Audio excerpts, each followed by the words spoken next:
Hello students.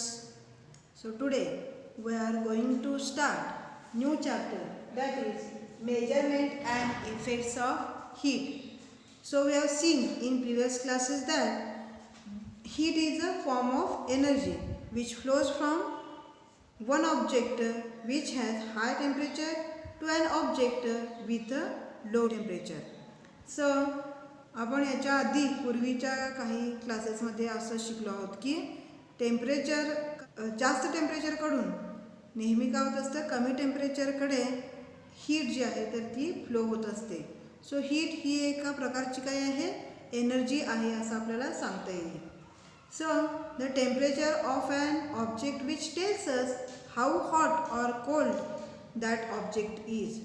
So the temperature of the cold object is lower than the temperature of the hot object. तर इथं आपल्याला टेम्परेचरमुळे काय लक्षात येतं, तर टेम्परेचर आपल्याला त्या ऑब्जेक्टमध्ये तो ऑब्जेक्ट किती हॉट आहे, म्हणजे किती गरम आहे किंवा किती थंड आहे हे आपल्याला सांगत असतो. जो ऑब्जेक्ट हॉट असतो तर त्याचं टेम्परेचर काय असतं, हाय असतं, आणि जो ऑब्जेक्ट कोल्ड आहे तर त्याचं टेम्परेचर लो टेम्परेचर असतं, म्हणजे कमी टेम्परेचर असतं. So thus the temperature of an ice cream is less than that of the temperature of the tea. इथं आपल्याला एक एक्झाम्पल सांगता येईल बघा. आईस्क्रीमचं टेम्परेचर हे काय असतं, चहाच्या टेम्परेचरपेक्षा कमी असतं असं आपण सांगू शकतो. So we also seen that when we give the heat to an object, that object get expands. So these are the some effects of the heat. When we give heat to any object, that object get expand and it contracts when the heat is taken out from that object, means after cooling. आता आपल्याला हे माहिती आहे बघा, काही आपण हीटचे effect सांगू शकतो. याच्यामध्ये जेव्हा एखाद्या ऑब्जेक्टला आपण हीट देतो तर तेव्हा त्याच्यामध्ये एक्सपान्शन म्हणजे प्रसरण तो पावतो, आणि जेव्हा त्याच्यामधली काय होते, हीट आपण काढून घेतो म्हणजे त्याला कूल करतो तर तेव्हा तो काय होतो, कॉन्ट्रॅक्ट होतो, म्हणजे आकुंचित होत असतो. So also the states of matter that changes due to heat. आणखीन काय हीटचे आपल्याला इफेक्ट सांगता येतील, तर जेव्हा आपण एखाद्या ऑब्जेक्टला हीट देतो तर तेव्हा त्याचे स्टेट जे आहेत म्हणजे अवस्था काय होतात, बदलतात. म्हणजे काय होतं, when we give heat to any solid substance, so after heating that get converted in to liquid, and when we give heat to liquid substance so that changes in to gases state. So states of matter changes after heating. Now see the unit of heat in SI system, that is a joule, while in the CGS system that is a calorie.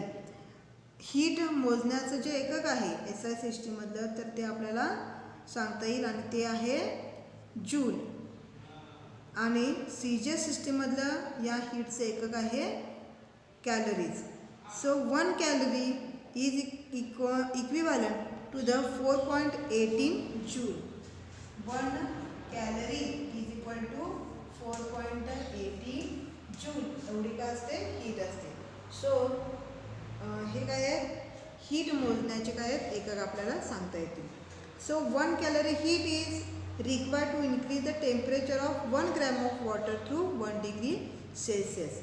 आता 1 calorie आपण केव्हा सांगू शकतो, म्हणजे 1 calorie heat म्हणजे किती, 1 calorie heat म्हणजे किती असते. So that is the heat required to increase 1 gram of water through 1 degree Celsius.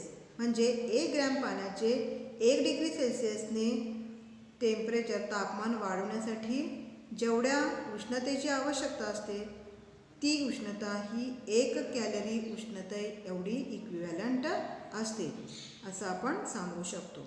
Students, now see one example according to this heat. So what is the example is, how much heat will be needed to raise the temperature of 1.5 kg of water from 15 degrees Celsius to 45 degrees Celsius. So give the answer in calories as well as in joule. So here in this example the given data is, first what is given here, the mass of water. that is given here. See here, that is the 1.5 kg. So 1.5 kg is equal to 1500 grams. So here we convert this kgs, kilograms into grams. Now here see, next one is change in temperature, that is equal to, so temperature of the water is raised by 15 to 45. Therefore the change in temperature is 45 degrees Celsius minus 15 degrees Celsius, that is equal to 30 degrees Celsius. Now here see, the heat required. So how much heat is required? So here asking question here, what is the asking question here? How much heat will be needed? So heat required for the temperature of change, that is equal to mass of water into change in temperature. So mass of water is given in the grams and change in temperature, that is given in degrees Celsius, so that is calories. So here see, the mass of water, that is 1500 grams into change in temperature 30 calories. Now 15 into 30, that is equal to 15 into 3, that is equal to 45, and these 3 zeros. So that is the temperature, the heat required for the temperature change, that is 45,000 calories. So what is asking here, see, so that answer in the calories as well as in joule. म्हणजे इथं आपल्याला calories आणि joule या दोघांमध्ये काय करायला सांगितलं, answer काढायला सांगितलेलं आहे. Therefore 45,000 into 4.18, because 1 calorie is equal to 4.18 joule. तर इथं काय करायचं आहे, मल्टिप्लिकेशन आपल्याला करायचं आहे. मल्टिप्लिकेशन करण्यासाठी आपण काय करू शकतो का, so here see multiplication 4.18 into 45, हा गुणाकार आपल्याला करायचा आहे. 8 ते 40, 4 5 1 9 5 20 plus 8 32 7 and 16. So it is 0 1 8 8 and 1. So here it is equal to 1 8 8 1 0 joule. So calories are converted here 18,810 joule. So this much heat is required for the temperature change. Now see the sources of heat. So first source of heat is sun. So sun is the main source of heat. So the sun is the biggest source of the heat that is received by earth. So the large amount of heat that is generated due to the nuclear fission taking place in its center. तर या सूर्य हा आपला काय सगळ्यात मोठा काय आहे हीटचा सोर्स आहे पृथ्वीसाठी. तर इथं काय होत असतं, खूप मोठ्या प्रमाणात एनर्जी काय होते जनरेट होत असते, तयार होत असते सूर्याच्या मध्यभागी, आणि ती होते ती ॲटॉमिक फ्युजनमुळे. तर इथं न्यूक्लिअर फ्युजन होतं आणि त्याच्यामधून काय होते ही एनर्जी जनरेट होत असते. So in this process the hydrogen nuclear fuse together to form the helium nuclei that generates the heat in the process.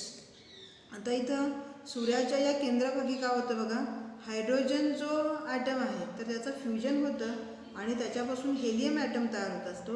या प्रोसेसमधून काय होते, प्रचंड प्रमाणावर एनर्जी जी आहे तर ती बाहेर पडत असते. So some of this energy that reaches on the earth in the form of light and heat. आता याच्यापैकीच म्हणजे ही जी प्रचंड प्रमाणात ऊर्जा बाहेर पडत असते याच्यापैकी काही जी ऊर्जा आहे तर ती काय होते आपल्या पृथ्वीवर येऊन पोहोचते. So therefore the sun is the biggest source of heat for earth. Now next one, next source of the earth is that is the earth itself. So temperature of the centre of the earth is high and the earth is also source of the heat and this heat is called as a geothermal energy. पृथ्वी स्वतः काय असते, हीटचा source आहे, कारण पृथ्वीच्या centre म्हणजे केंद्रस्थानी काय असतं, खूप प्रचंड मोठ्या प्रमाणात काय असतं, टेम्परेचर त्याचं सेंटरचं टेम्परेचर जे आहे तर ते खूप जास्त असतं. तर त्याच्यामुळे पृथ्वी ही स्वतःच खाऊ शकते, हीटचा एक सोर्स होऊ शकते. या प्रकारची ही जी हीट आहे, so that is called as a geothermal heat. या प्रकारच्या या हीटला काय म्हटलं जातं, जिओथर्मल हीट असं म्हटलं जातं. Now next source of energy that is a chemical energy. पुढील जो सोर्स आहे एनर्जीचा तर तो कोणता आहे, chemical energy. When the fuels like wood, coal, petrol, etc. so that get burns, there is a chemical reaction between the fuel and oxygen takes place and thus heat is generated from that reaction. हे chemical रिॲक्शनमध्ये chemical एनर्जीमध्ये काय होतं बघा, म्हणजे कुठल्या प्रकारची energy, जेव्हा वेगळ्या टाईपचे जे फ्युएल्स आहेत म्हणजे इंधनं, जसं लाकूड किंवा इतर जे फ्युएल्स कोल पेट्रोल वगैरे याच्यासारखे, जेव्हा याचं बर्निंग होतं तर तेव्हा ते फ्युएल्स आणि ॲटमॉस्फिअरमधला असणारा जो ऑक्सिजन आहे यांचं काय होतं, यांची मध्ये रिॲक्शन होते आणि त्या रिॲक्शनमधून काय होतं, हीट तयार होते, जनरेट होत असते. So this is the chemical type of energy. Now next source of heat that is a electrical energy. पुढचा स्रोत कोणता आहे हीटचा, तर तो आहे electrical energy. So in the daily life we are seeing the several equipments which produces the heat with the help of electricity. तर आपल्या जीवनामध्ये आपण असे अनेक काय करतो, इक्विपमेंट्स म्हणजे साधनं अशी बघतो ज्याच्यामधून काय होतं, इलेक्ट्रिक एनर्जी हीट प्रोड्यूस करतो. फॉर एक्झाम्पल इलेक्ट्रिक प्रेस, जी इस्त्री आपण वापरतो याच्यामध्ये इलेक्ट्रिक एनर्जीपासून काय होते, हीट एनर्जी जी आहे तर ती तयार होत असते. किंवा इलेक्ट्रिक हीटर जे असतात त्याच्यामध्ये पण इलेक्ट्रिसिटीपासून काय होते, हीट एनर्जी जनरेट होत असते. So therefore the electricity that is the source of heat. म्हणून आपल्याला इलेक्ट्रिसिटी ही काय म्हणू शकतो, सांगू शकतो आपण, हा हीटचाच काय आहे, सोर्स आहे असं आपण सांगू शकतो. Now next one is that is a atomic energy. Atomic energy also it is the source of energy.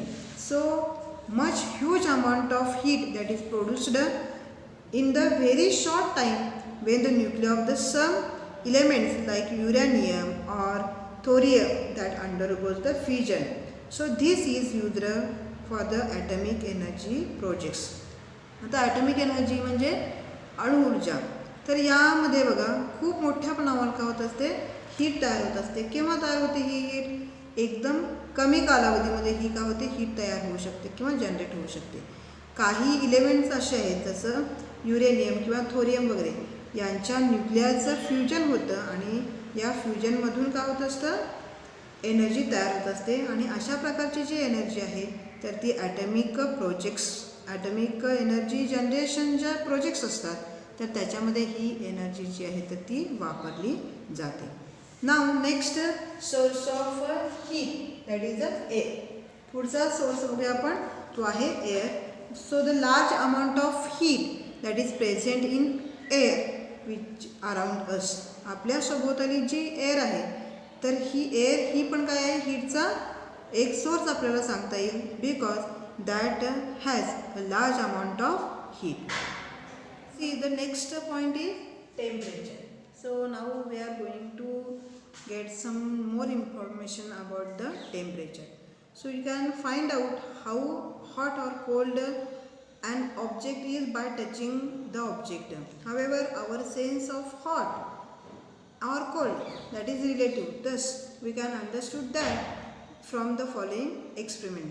आता बघा आपल्याला आपण काय करू शकतो, एखादा ऑब्जेक्ट हॉट आहे की कोल्ड आहे तर ते आपल्याला कसं कळतं, त्या ऑब्जेक्टला आपण काय करतो, टच करतो आणि मग आपल्याला सेन्स होतो की आपल्याला जाणवतं की त्याच्यामध्ये हॉट आहे की तो कोल्ड ऑब्जेक्ट आहे ते.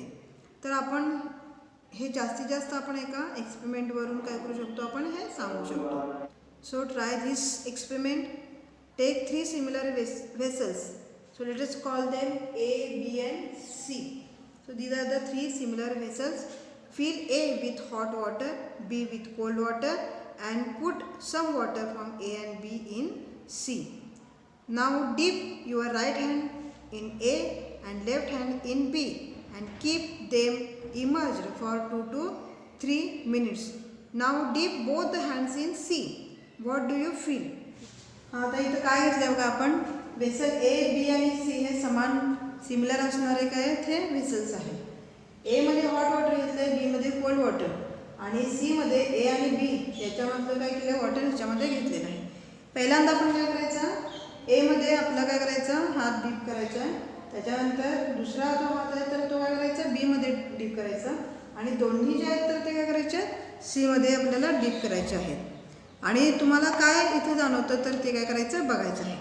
Even though the both hands are dipped in the water of the in the same vessel that is water at the same temperature, so your right hand will find the water to the be cold while the left hand will be find it to be hot. आता तुम्हाला इथं काय जाणवतं बघा, जेव्हा तुम्ही काय करता या सेम व्हेसलमध्ये काय करता हे तुम्ही हात डीप करता तर तेव्हा तुम्हाला एका हाताला तुम्हाला कोल्ड वॉटर जाणवतं, दुसऱ्या हाताला हॉट वॉटर जाणवतं. So find out the water to be what is the reason for this, असं का होतं याच्याबद्दल तुम्ही विचार करू शकता. So you must have understood from the above activity that we cannot determine the temperature of the object accurately by simply touching. या ॲक्टिव्हिटीतून आपल्याला काय सांगता येतं की फक्त टच केल्यानंतर आपल्याला त्या ऑब्जेक्टचं टेम्परेचर जे आहे तर ते आपण ॲक्युरेटली सांगू शकत नाही. So also you may hurt yourself by touching very hot or cold object. शिवाय आणखीन काय होऊ शकतं याच्यामध्ये खूप जास्त जर हॉट वॉटर असेल तर तेव्हा तुम्हाला तिथं काय होऊ शकते इंजुरी होऊ शकते by touching the very hot or very cold object. So we feel the need of some device for measuring temperature. आणि म्हणून याच्यासाठी आपल्याला काय करायला पाहिजे टेम्परेचर मोजण्यासाठी एखाद्या साधनाची काय असते आवश्यकता असते. So thermometers so that are the devices for measuring temperature. Thermometer हे काय आहे टेम्परेचर मोजण्याचं एक काय हे साधन आहे. So you have read about the temperature in the previous classes and in this lesson you are going to learn about the construction of thermometer. तर thermometer आणि कशाप्रकारे हे मेजरिंग केलं तर हे तुम्ही प्रिव्हियस क्लासेसमध्ये शिकला आहातच. यावर्षी आपल्याला काय करायचं आहे थर्मामीटरचं कन्स्ट्रक्शन कसं आहे याच्याविषयीची माहिती पाहायची आहे. Now see what is the relation between heat and temperature. So what is the difference between the heat and temperature. So we know that the substances is made up of atoms and the atoms in the substance are always in motion. तर आपल्याला आत्ता काय बघायचं heat आणि टेम्परेचरच्यामधला difference बघायचा आहे. तर आपल्याला माहिती आहे की कोणतेही सबस्टन्स काय असतात ॲटम्सनी बनलेले असतात आणि ॲटम जे आहेत तर ते नेहमी काय असतात मोशनमध्ये म्हणजे मुव्हिंग असतात. So the total kinetic energy of the atoms in the substance that is measured of the heat content in the substance why the temperature of the substance in the is related with the average kinetic energy of atom. तर heat म्हणजे काय तर त्या पूर्ण सबस्टन्समधले जे atoms आहेत तर यांची टोटल कायनेटिक एनर्जी म्हणजे त्या सबस्टन्सची काय असू शकते हीट असू शकते. त्या सबस्टन्सची हीट म्हणजे त्या पूर्ण सगळ्या ॲटम्सची टोटल कायनेटिक एनर्जी. आणि टेम्परेचर म्हणजे काय त्या सबस्टन्सचं तर सबस्टन्सचं टेम्परेचर म्हणजे रिलेटिव्ह ॲव्हरेज जे कायनेटिक एनर्जी आहे त्या ॲटमची. So that is a temperature of that substance. So if the average kinetic energy of atom in the two object is equal so there the temperature will be also equal. समजा तर average kinetic energy दोन ॲटम्समधली काय असेल equal असेल तर तिथं काय असतं टेम्परेचरसुद्धा काय असतं इक्वल असू शकतं. Now see here the figure A, B and C. So this shows the velocities of the atom. या सगळ्यांमध्ये आपल्याला ॲटम गॅसमध्ये असणाऱ्या ॲटमची काय दिसते वेलॉसिटी आपल्याला इथं दिसत आहे. So at the high and low temperature so this is the hot gas. This gas is hot gas This one is the cold cooler gas. This is the cooler gas, and see, this is the another one figure. So here see, the direction and the length of the arrows attached to the atoms show the direction and magnitude of the velocity of the atoms. इथं आपल्याला काय दिसतात, हा hot gas, इथं cooler gas आहे, याच्यामध्ये arrows दिसतात आणि त्या ॲरोज ज्या आहेत तर त्याची डायरेक्शन आणि त्याचं मॅग्निट्यूड जे आहे तर ते आपल्याला याच्यावरून त्या ॲटमची जी व्हेलॉसिटी आहे तर ती आपल्याला लक्षात येते. The velocity of the atom in the gas is higher, temperature is larger than the velocity of the atom in the gas in the lower temperature. तर इथं आपल्याला हॉट जे आहे, हॉट गॅसमधली जे ॲटमची जी व्हेलॉसिटी आहे तर ती काय असते, हायर असते आणि टेम्परेचर काय इथं हायर आहे. तसं इथं velocity of the atoms that is low in the low temperature respectively. So इथं velocities of the atoms in the solid substance are shown in the figure C. इथं आपल्याला हे जी फिगर दाखवते तर ही काय आहे, सॉलिड सबस्टन्समध्ये ॲटमची व्हेलॉसिटी ही दाखवते. The atoms in the solid object are tied to one another because the forces acting between them. इथं आपल्याला काय दिसतं बघा, इथे सगळ्या ज्या ऑब्जेक्टमधले असणारे जे ॲटम्स आहेत तर ते एकमेकांना काय आहेत, हे बाइंड झालेले आहेत because there is a force. ह्या प्रत्येक ॲटम्समध्ये काय असतो, देर इज अ फोर्स, त्यामध्ये फोर्स असतो. So they cannot be displaced from that their places. त्याच्यामुळे त्या एका प्लेसमधून ते काय होत नाही, डिस्प्लेसमेंट त्यांचं होऊ शकत नाही, म्हणजे ते एका ठिकाणून दुसऱ्या ठिकाणी जाऊ शकत नाहीत. Because of the heat they oscillate around their fixed position. जेव्हा आपण या सॉलिड सबस्टन्सना हीट देतो तर तेव्हा त्याच पोझिशनमध्ये काय होतं, त्यांचं ऑसिलेशन होत असतं, म्हणजे त्या काय होतात, हालत राहत असतात ते atoms. So higher the temperature of the solid faster is their velocity of the oscillation. जेवढं टेम्परेचर आपण हाय देऊ तर तेवढं काय होतं, यांच्यामधले जे ऑसिलेशन्स आहेत तर ते काय होतात, फास्टर रेटने होत असतात. Suppose A and B that are the two object made from the same substance, the mass of A that is the twice from the mass of the B, which means that the number of atoms in the A that are twice the number of atoms in B. आता समजा आता काय केलं आपण, ए आणि बी असे दोन काय केले, ऑब्जेक्ट घेतले जे सेम काय केले सबस्टन्सपासून बनलेले आहेत. मात्र इथं घेताना काय केलं बघा, एचं जे मास आहे म्हणजे वस्तुमान हे बीच्या वस्तुमानापेक्षा काय केलं, डबल घेतलं. याचाच अर्थ काय होतो बघा, एमध्ये असणारे नंबर ऑफ जे ॲटम्स आहेत तर ते बीपेक्षा काय असणार आहे, डबल असणार आहेत. So even the temperature of the A and B that are equal, the average kinetic energy of the atom A that is the same as in the B. पण असं असलं तरी पण जेव्हा आपण बघतो की ए आणि बीचं जे टेम्परेचर्स आहेत तर ते इक्वल आहेत, समानच आहेत, कारण त्यांच्यामध्ये असणारे जे काय ॲव्हरेज कायनेटिक एनर्जी आहे तर ती कशी बनते, इक्वल बनते. त्यामुळे टेम्परेचरसुद्धा काय होतं, इक्वल. पण त्यांच्यामध्ये बघा टोटल कायनेटिक एनर्जी जी आहे त्या ॲटम्समधली एमध्ये काय आहे, ट्वाईस आहे बीपेक्षा, आणि म्हणून काय होतं, the heat content of the A that is twice than that of the B even though they are both have the same temperature. मी इथं काय होतं बघा, एमध्ये काय आहे, मास ट्वाईस आहे बीपेक्षा, त्यामुळं त्याची जी टोटल कायनेटिक एनर्जी आहे तर ती बीपेक्षा काय असणार आहे, एमध्ये दुप्पट असणार आहे. त्याच्यामुळे हीट कंटेंट जी आहे तर ती पण काय असणार आहे, बीपेक्षा एमध्ये दुप्पट असणार आहे. आता एक ॲक्टिव्हिटी आपल्याला बघायची इथं बघा, take 2 steel vessels A and B of the same size, fill some water in A and double amount in the B. Make sure that the water of the both vessels are at the same temperature. इथं आपल्याला दोन vessels घ्यायचे आहेत समान साईजचे. एमध्ये काय करायचं, काही वॉटर घ्यायचं आणि त्याच्याबरोबर डबल अमाऊंट जे आहे तर ते काय करायचं, बीमध्ये घ्यायचं आहे.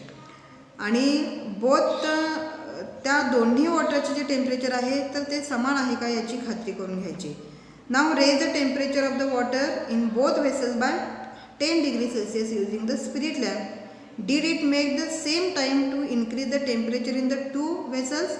आता नंतर काय करायचं बघा, दोन्हीचं जे टेम्परेचर आहे तर ते 10 डिग्री सेल्सिअसनी काय करायचं आपल्याला वाढवायचं आहे, आणि हे आपण स्पिरिटच्या लॅम्पचा वापर करून वाढवू शकतो. आता आपल्याला हे पाहायचं आहे की ते दोन्हीमध्ये टेम्परेचर इन्क्रीज होण्यासाठी समान वेळ लागला का याची आपल्याला खात्री करून घ्यायची. So you must have required the more time to raise the temperature of the water B. आपल्या असं लक्षात येतं की बीमध्ये वेसलमध्ये असणारं वॉटर काय आहे, जास्त आहे. त्याच्यामुळं त्याचं जे टेम्परेचर आहे तर ते इन्क्रीज होण्यासाठी जास्त कालावधी लागतो एपेक्षा. This means that the same increase in the temperature you had to give more amount of heat to B. Thus, even though the water in A and B have same temperature, the amount of heat in B is more than the A. आता इथं बघा आपल्याला असं लक्षात येतं की जे temperature समान आपण वाढवलं तरी पण अमाऊंट हा बीमध्ये एपेक्षा जास्त असल्यामुळं आपल्याला जास्त काय झाले तिथं हीट द्यावी लागली. म्हणजेच काय इथं आपल्या लक्षात येतं की टेम्परेचर जरी समान असलं दोन्हींचं तरी पण अमाऊंट बीमध्ये जास्त असल्यामुळं हीट कंटेंट जो आहे तर तो बीमध्ये काय असतो एपेक्षा जास्त असतो. So the temperatures are measured in the different units. Temperature जे आहे तर ते मोजण्यासाठी वेगळ्या युनिट्सचा यूज केला जातो. जसं सेल्सिअस हे काय आहे, एक युनिट आहे सेल्सिअस, डिग्री सेल्सिअस आपण त्याला लिहितो. त्याच्यानंतर फॅरेनहाइट डिग्री फॅरेनहाइट हे काय आहे, another temperature for measurement of the heat. Then after that the Kelvin is the another one unit for measurement of the temperature. So Kelvin is used in the scientific experiments while other two are used in the daily life. याच्यापैकी Kelvin जे आहे तर ते scientific एक्सपेरिमेंटमध्ये temperature measure करण्यासाठी याचा काय केला जातो, यूज केला जातो. आणि हे जे दोन आहेत तर ते आपण आपल्या डेली लाईफमध्ये याचा यूज करतो.